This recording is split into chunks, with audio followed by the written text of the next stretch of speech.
si God ba also nakakaintindi ng homesickness?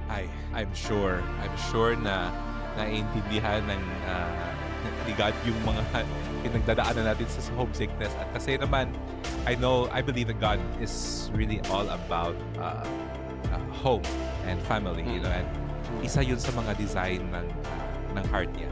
Tayo talaga ay naghahanap ng home. Kahit saan man tayo dalahin, kahit na sa anong continent tayo tumira, kung pagiging Pinoy, yung part ng identity natin, yung part ng heritage natin, ay babaunin natin yan. At talagang may connection tayo sa Pilipinas.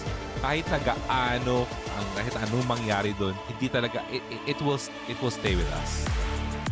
Yun nga na-realize ko recently na the more I am away from the country, the more I feel connected to our heritage. Tapos really like, I am parang mas na-aware na ako sa ating mga values as a culture, para na-appreciate ko yung mga ibang Pinoy na talagang tawag dyan, na masipag sa ibang bansa. Tapos nagsisisi sila